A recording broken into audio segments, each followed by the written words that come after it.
music in Paris? Ask me. I'll answer anything. So ask me. All right. We are live with the one and only Hannah Judson. Welcome to the TED Show, Hannah. Hannah just informed me, or probably did before and I wasn't paying attention, that she is in the beautiful city of Paris. So I'm cognizant of her time.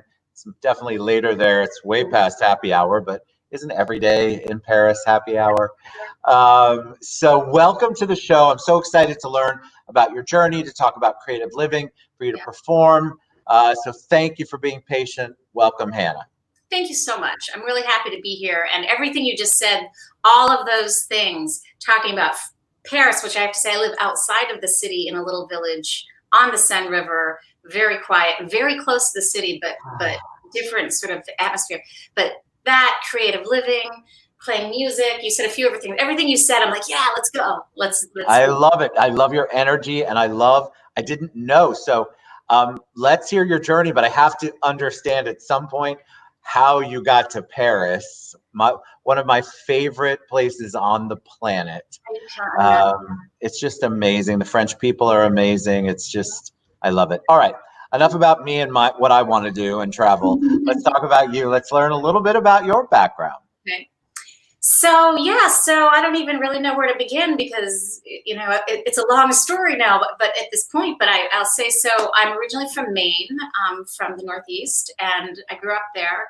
And I studied art design and music, and I always sort of had creative interests and a creative approach to my decision-making process.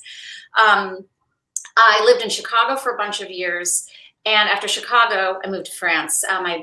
This was 15 years ago. I had really little kids at the time, and I had just made a decision that I wanted them to be bilingual. I struggled so much with second and third languages. I wanted them to just have it, and I wanted them to have a different sort of outlook on what the world is like. Where I didn't want them to just be sort of local yokels from wherever we live. And so that was a big piece of it. But it was also just sort of something I wanted to do. I think it certainly makes it more difficult to move to a foreign country, because it was definitely at that time a foreign country. It's much less foreign to me now. You make your life difficult. You have more administration to deal with. You've got all this stuff to deal with in another language, like I need new windshield wipers, or where do I get the slippers for the children, or, how do I pay taxes here? Just all of that stuff. Everything takes more attention, and it can be stressful. But at the end of the day, you go through things, and you go through this sort of peeling off of the layers of understanding the world a little bit differently, understanding French culture, understanding yourself, understanding your own culture. Like my passion and love for America is probably stronger than when I left, because I see it through different eyes. I have big complaints and concerns about it at the same time, and those, that's there too, and worry.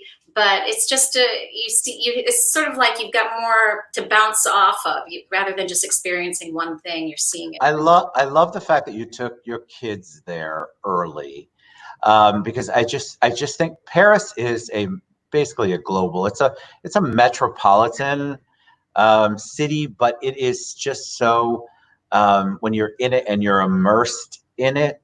It's a beautiful world. I love the French language. Of course, I love French sauce. I didn't get my girlish figure from not eating French food, I can tell you that.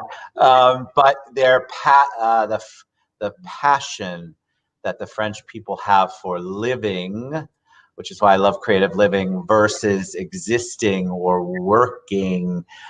They actually, in general, they live their lives. They take a breath. Europeans are good at this. They usually take a breath.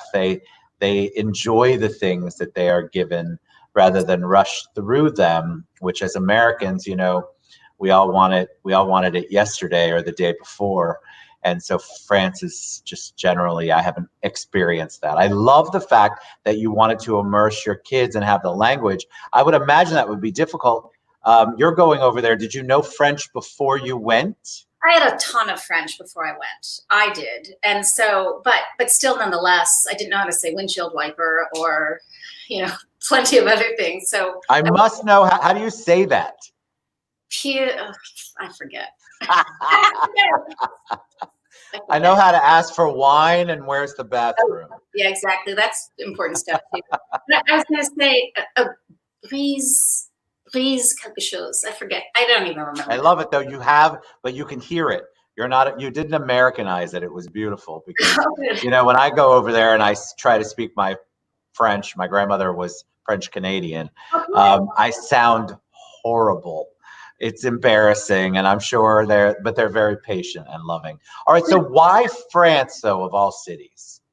Why France of all countries, and why Paris of all cities? So it was not the only option. Before I lived in Chicago, I lived in Spain for a couple of years, which I also loved, and before that, I had bopped around. I had spent time in a lot of different places. I had studied art in Italy and spent a bunch of time in Vienna and Salzburg at different times. And these were all sort of art-related reasons. And when I was a kid, we lived in England for a year because my dad had a thing for a year, so we were there. And all of that just sort of planted in me the desire to live in Europe as an adult. But France in particular, it was something I had always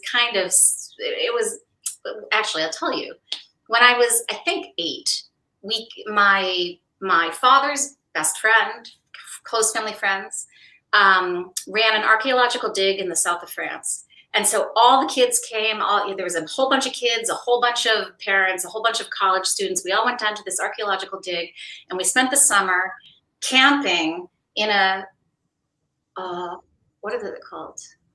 Apricot. I forgot. I was trying to remember the name. Apricot orchard around this medieval monastery that was being dug up. And so as kids, it was so cool. And in the evening, we would go into the village and we would get steak frites and we would run around and we'd run around the statue of Louis XIII or whoever it was. It was just a really cool summer. And that summer, I was like, I want to live here.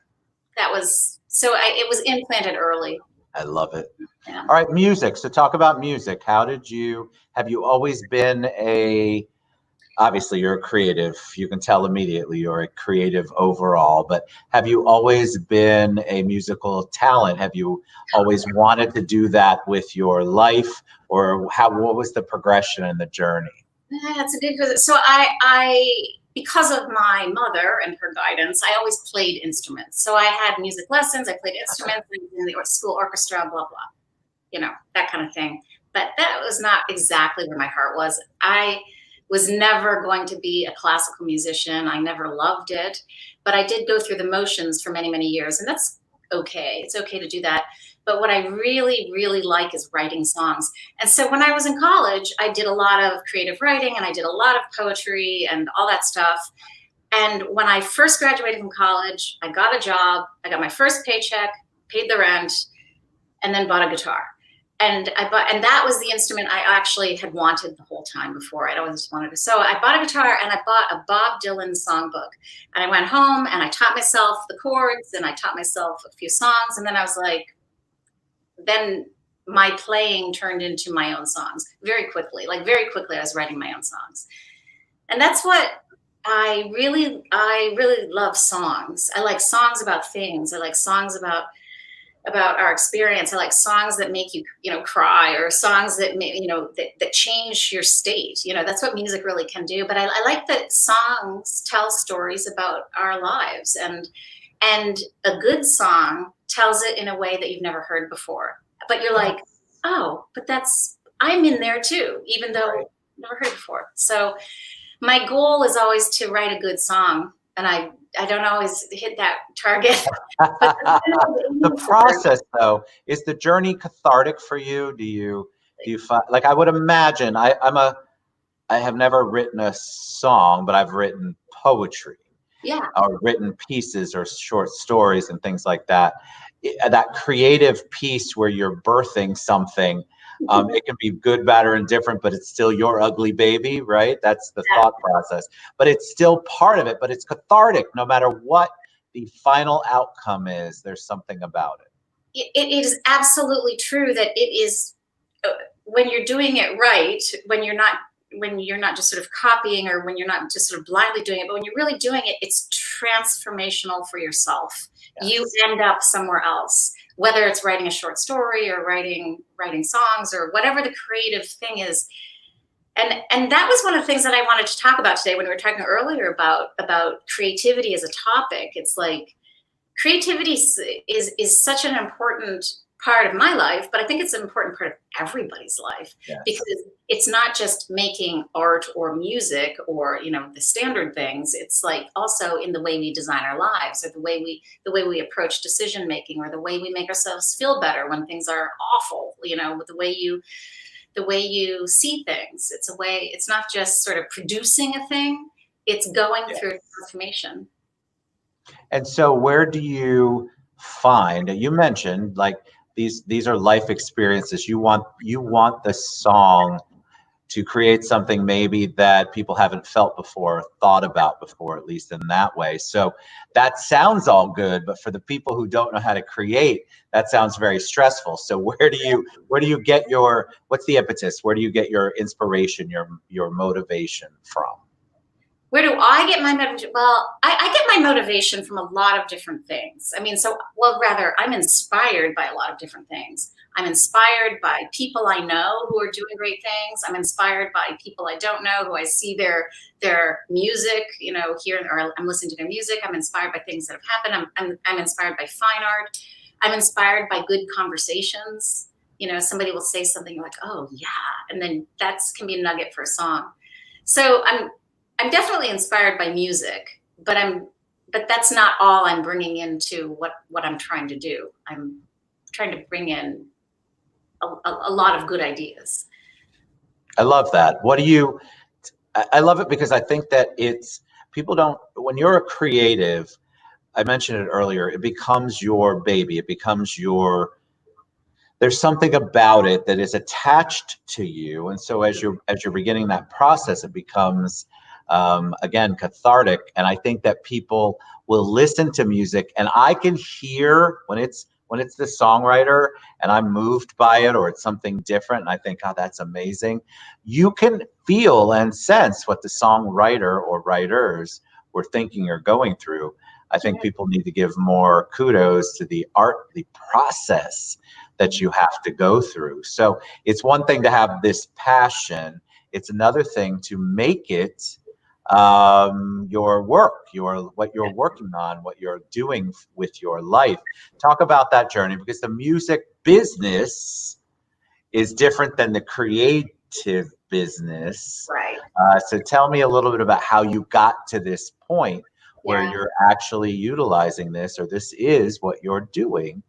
As part of your life's work. So this is what I'm doing, although I'm also doing other things. I definitely have a day job, like a lot of artists, musicians, and so I wouldn't want to, misrepresent that. But I think that's just par for the course. I think, people are bartenders or teachers or have a variety of things. But I've stuck with music because I don't even know why. I don't know what the answer is, but I will tell you that when I'm off track or I'm not doing it, I'm unhappy. And I think that the hook that keeps you going is that when you start to create something, you have an idea and you're like, okay, that's interesting. I'm going to explore that. It's always an experiment. So you go in and then you create for yourself a bunch of problems. And the creative process is sort of like figuring out, oh, I've just created a big mess, and then you do something with it, and then you turn it into something that didn't exist before, and ideally you're like, wow, I didn't know I could do that. I think that if I was able to write really good songs easily, like just, oh yeah, I just wrote that. It just came out of my mouth. I just, and here it is, and now it's a finished product. I don't think that would be very much fun. If you were just like a machine. Agreed. I understand that. Yes. Because then you're not emotionally, physically, spiritually attached to that if you're just churning out songs that you have no connection to. Correct. And I think it's the journey that makes the connection. It's the solving the problems that makes the connection. And it's also figuring out what it means as you go. Because sometimes I will say things or write things that I'm like, it's kind of a non sequitur, but I like it, so I keep it. And then later I'll be like, oh, that really actually makes sense. But I love that process. I think that people who love to listen to the music feel it. And so have you, what's it like to perform, which you're going to bless us with in a second. What's it like to perform something that you've birthed and created for the audience to feel and see for the first time? So that's interesting because I've played out in the course of my life an awful lot. I've played a lot of different kinds of shows and gigs, and I've played in loud, noisy bars. I've played solo shows with an acoustic guitar in little cafes. I've played in theaters and inside, outside, festivals, big stage, small stage. I've done a lot of that, and not everyone is listening to you, right? That's a big deal. And when people do step forward and listen and connect, it changes everything. It changes the whole thing. So just sounding good to a group of people who aren't listening to you, it's completely different experience than somebody that you can just tell, even if it's just one or two or three people, but when they have engaged, that's the environment. It's them.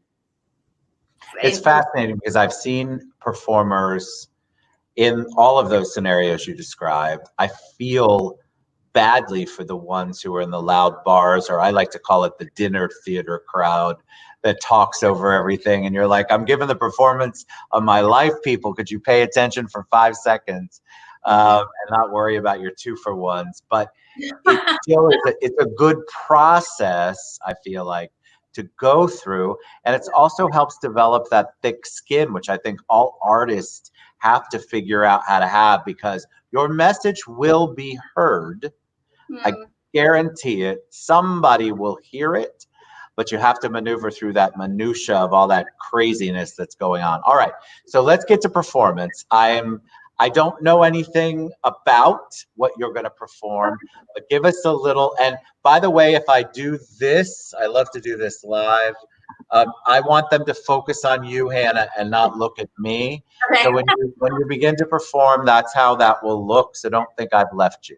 All right. So right. tell us about what you're going to perform for us. So the first song I'm going to do, we'll see how it goes. Maybe I'll only do one. Maybe we'll talk some more. We'll just sort of play it by ear. But the song that I definitely wanted to share with you today is the first song that I finished that I'm happy with in 2020.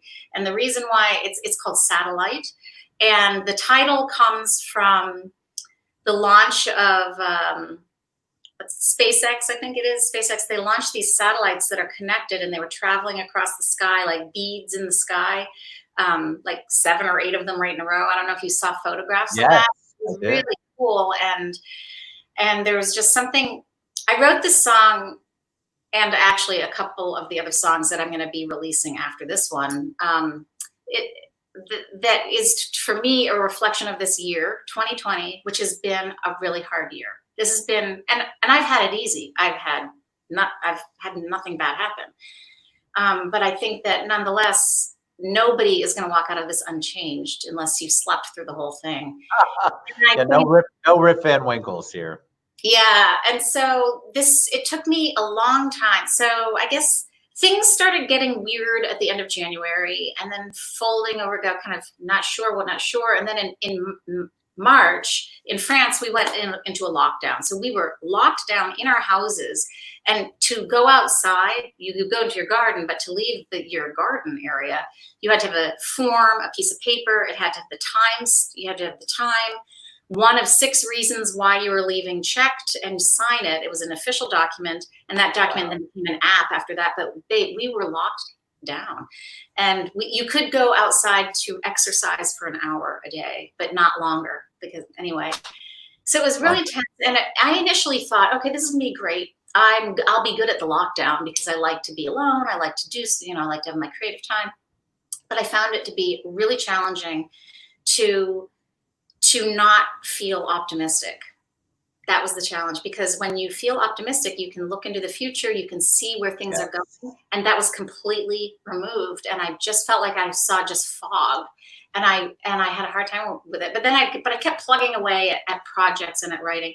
But this song, Satellite, is about that plus things that are happening in the United States that require attention and care and love.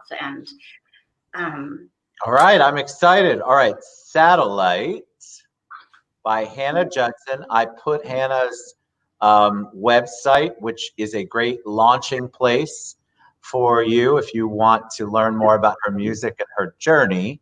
But we are going to oh, I love it. You got the good, this is awesome. All right, so the spotlight's going to be on you, as it should be. Everybody, Hannah Judson. Here we go. All right, thank you so much. So I guess I hope the sound is okay. You sound phenomenal. What's that? You sound great. Okay.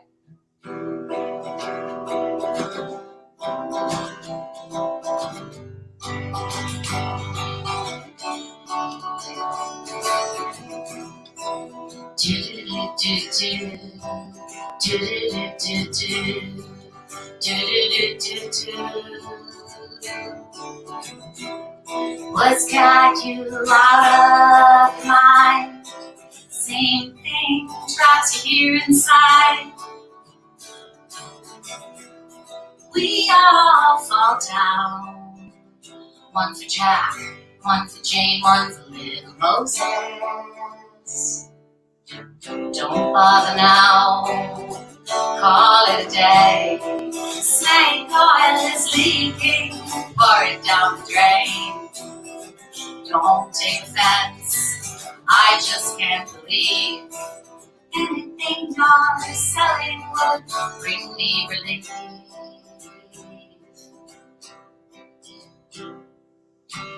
Wind blows, seeds scattered, falling between the cracks. West up and slain, can they sing their tune to once? We can't get back. The sun returns with some things to believe in, like the strangest gods by hook, line, and sinker, running straight to their arms. Don't bother now, call it a day. Snake oil is leaking, pour it down the drain. Don't take offense, I just can't believe anything you're selling would bring me relief.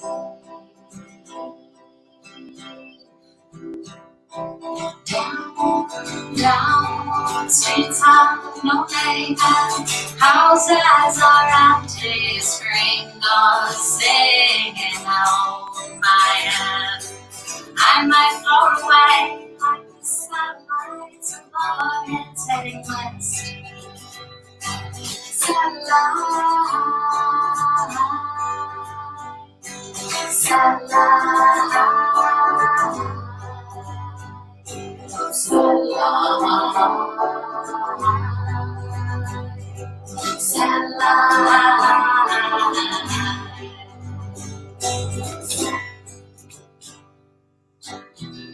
Hey stranger, I know you, I lost you before.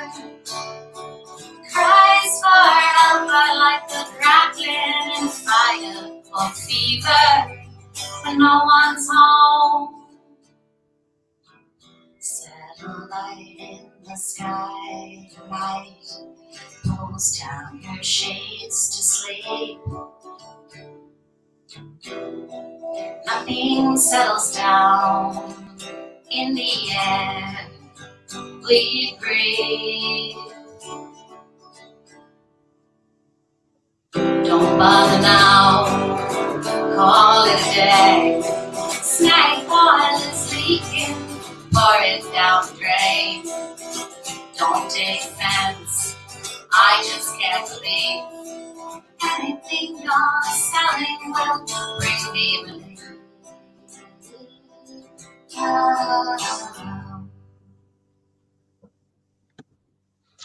Yay!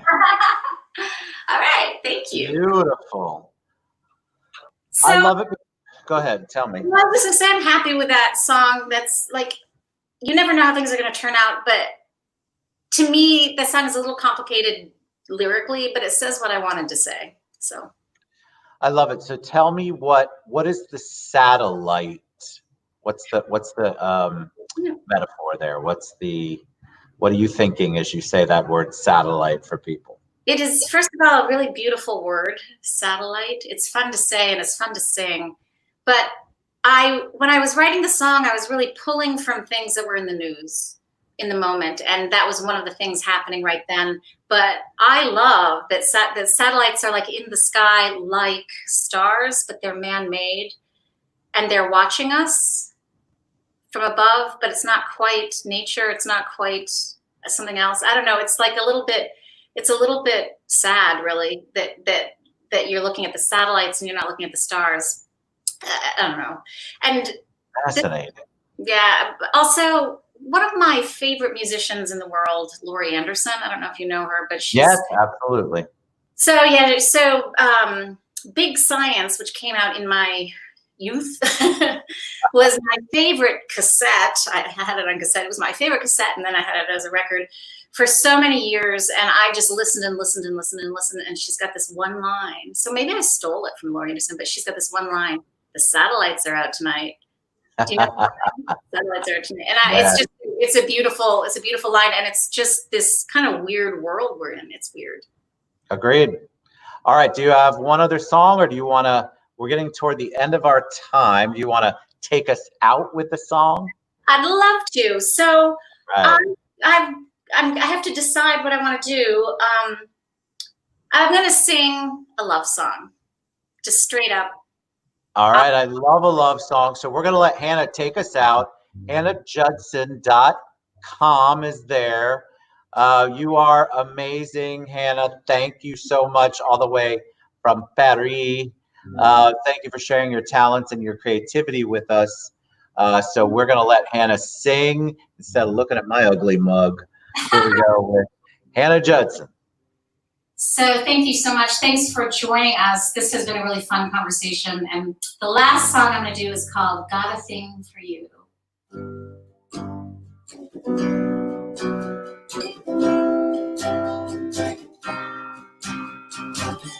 You ran the red light, then you crashed the car. It was only a dream I had. Well, you're the star, you're the star. I always knew those taillights trailing behind you are the sum of all parts. Like when daylight starts, it's true. When the sun goes down, you bring the blue.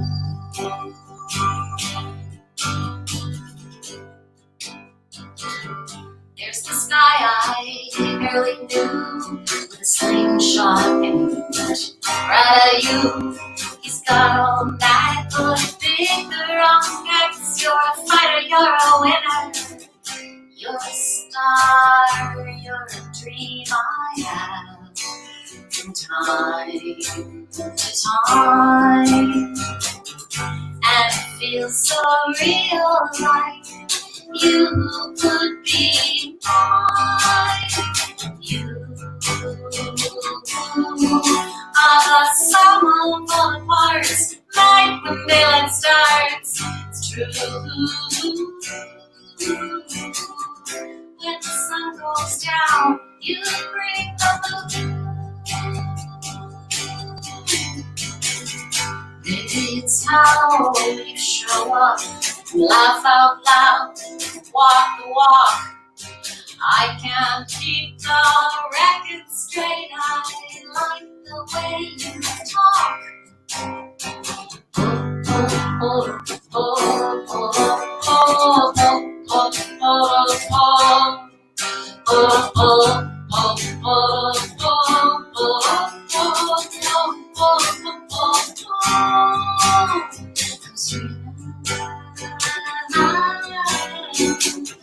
got a thing for you. I was dreaming.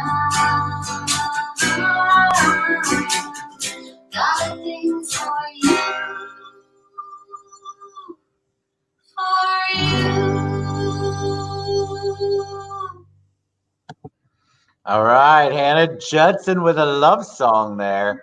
All right, thank you so much for being on the show. You all reach out to Hannah. She is so creative. We talk about creative living.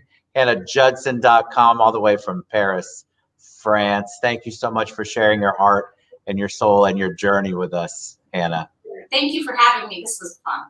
You were awesome. I love it. So you got to have her come back on, share some more of the music that she has, but please reach out to Hannah Judson. Thanks so much. Mwah. See you guys later. We'll be back soon. Reach out to Hannah. We love musical talents like this. So thank